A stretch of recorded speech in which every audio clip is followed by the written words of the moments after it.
ఊహాగానంలో CM గారు మునిగి తేలుతున్నారు.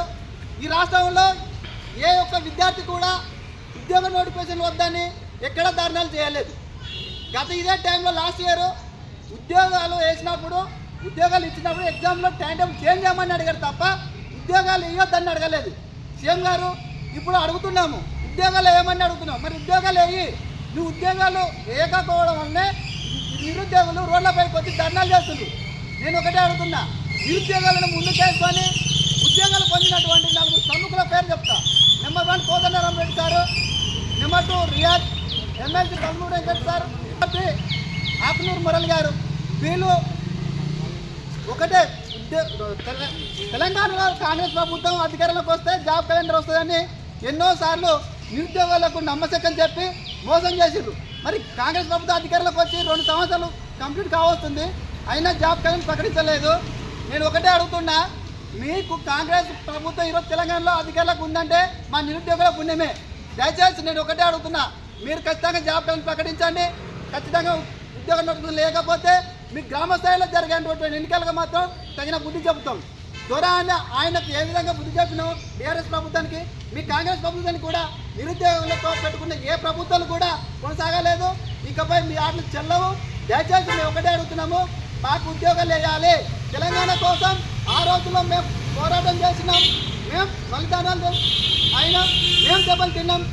అందుకనే తెలంగాణ వస్తే మా బతుకులు బాగుపడతామని చెప్పి అన్ని రకాల ఉద్యమాలు చేసినాం. లాస్ట్కు తెలంగాణ ఏర్పడినప్పటికీ కానీ ఉద్యోగాల కోసం పోరాటం చేయవలసిన సిచ్యువేషన్ ఈ రోజులో కనబడుతుంది. దయచేసి ఖచ్చితంగా ఉద్యోగాలు వేయాల్సిందిగా మా రిక్వెస్ట్.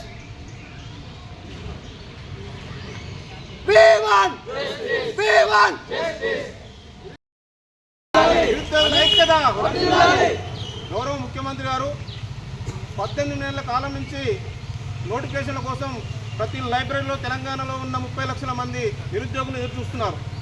ఒక కుక్కను చంపాలంటే అది పిచ్చి కుక్క అని పేరేసినట్టు ఏదైతే అబద్ధం అని అనుకుంటున్నామో మీరు ఏదైతే నిజం అనుకుంటున్నారో నోటిఫికేషన్ వేసుకుంటే యువత వద్దంటున్నారని చెప్తున్నారు. ఎక్కడ సార్ మీరు వేసిన నోటిఫికేషన్ల మీద ఒక శ్వేతపత్రం విడుదల చేయండి, ఒక వైట్ పేపర్ రిలీజ్ చేయండి. మీరు ఎన్ని నోటిఫికేషన్లు ఇచ్చారో, ఎన్ని నింపారో ఒక వైట్ పేపర్ రిలీజ్ చేస్తే దాని మీద చర్చకు మనం కూర్చుందాం.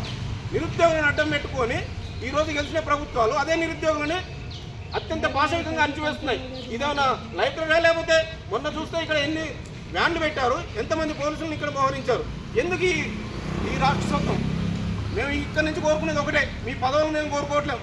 మా నిరుద్యోగులకి గౌరవ ముఖ్యమంత్రి వారికి మధ్య కొంతమంది స్వార్థపరులు ఉన్నారు. వాళ్ళు నిరుద్యోగులను అడ్డం పెట్టుకొని పదవులు పొంది వాళ్ళ పబ్బం గడిచిన తర్వాత నిరుద్యోగుల్ని గంగలో దొక్కిపోతున్నారు.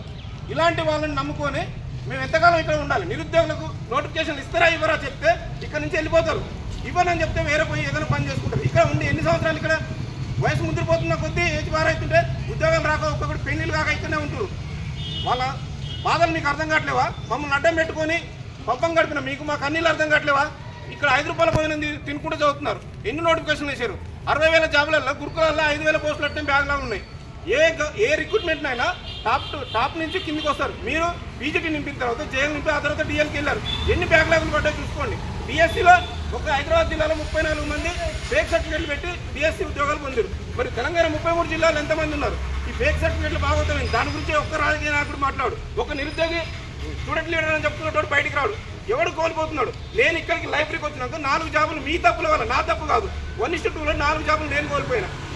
మరి ఇక్కడ నుంచి నేను ఉద్యోగం తీసుకొని పోవాలన్నా లేకపోతే ఇక్కడ నుంచి నా శవాన్ని పంపించాలన్నా మీరే డిసైడ్ చేయండి ముఖ్యమంత్రి గారు.